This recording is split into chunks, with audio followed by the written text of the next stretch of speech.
Et si on sortait? L'agenda du week-end. Avec Bouchra. Et il s'en passe pas mal de choses ce week-end, Bouchra, avec un penchant particulier pour les expos. Et oui, c'est décidé, Méliam, ce week-end, on se remplit les yeux. Alors, si visiter des musées, des galeries d'art, c'est votre kiff, alors vous serez gâtés aujourd'hui. Pour commencer, on ne rate pas Arkan Africa, je vais y arriver, un festival d'art contemporain qui met en avant les artistes de notre continent et également la diaspora. Jusqu'au 20 novembre prochain, plusieurs œuvres seront exposées sous le thème art, patrimoine, environnement et citoyenneté. Cette année, on découvre l'art graphique du duo franco-camerounais Tito et Mulk, les peintures d'Alice Ajoud, les assiettes originales de la Tunisienne Hela Hamous ou encore les beaux tableaux de l'Éthiopien Tegen Koumbi. Ça se passe au centre culturel de la mosquée Hassan II à Casablanca jusqu'au 20 novembre.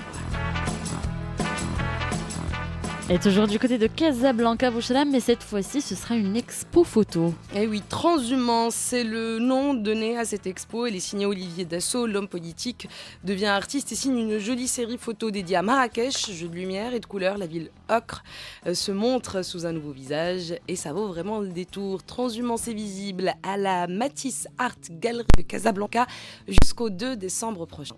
Et peinture à présent, ça se passe plutôt du côté de Rabat cette fois-ci. Et oui, Méliam, c'est l'événement de cette semaine. Le musée d'art contemporain de Rabat abrite jusqu'au 4 février prochain les principales œuvres du grand peintre espagnol Goya. Mais pas seulement, ce sont 4 siècles d'art espagnol que cette exposition propose de vous faire découvrir, avec notamment les toiles de Mariano Salvador Maella qui datent du XVIIIe siècle, mais aussi des œuvres plus récentes signées par Tapies, Sora ou encore Gordillo.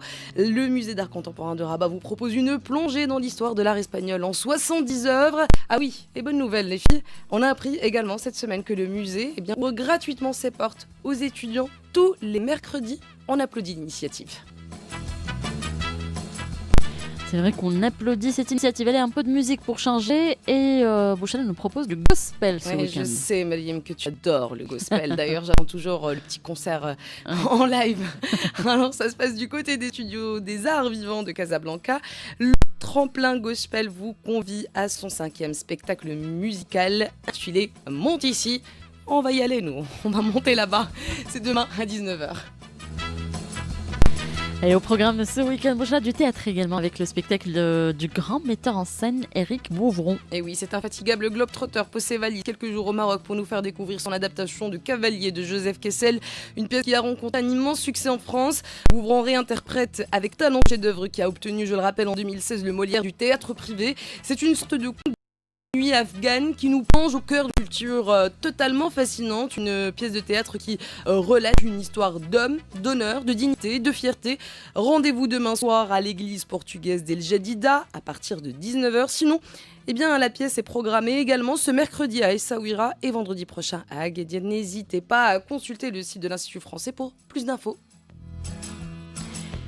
Et on quitte le Maroc, on va du côté d'Abidjan, en Côte d'Ivoire cette fois-ci. Et Mariam, il ne faut pas rater la fête de l'Abissa qui se déroule plus précisément à une cinquantaine de kilomètres d'Abidjan, dans la ville côtière de Grand Bassam. Alors la fête de l'Abissa, c'est de la musique, de la danse, des défilés qui marquent le début de l'année pour les 7 familles qui composent historiquement la population Nzima. C'est vraiment pas mal du tout.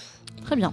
Dernière escale, le Sénégal. Dakar accueille la seconde édition des ateliers de la pensée dans la capitale sénégalaise. Et oui, ça a démarré mercredi dernier, mais ça se poursuivra jusqu'à demain. Plusieurs artistes et intellectuels issus de notre continent se réunissent pour amorcer une réflexion sur l'Afrique à l'ère du numérique, sur la place du continent dans le monde aujourd'hui. Ça se passe du côté de l'Institut français de Dakar. Au programme, également la projection du film Afrique, la pensée en mouvement du cinéaste camerounais Jean-Pierre Bekolo. Le vernissage de l'exposition Awa, un magazine pionnier et ses réseaux est également prévu. Ça se passe au musée de la femme Henriette Bathily.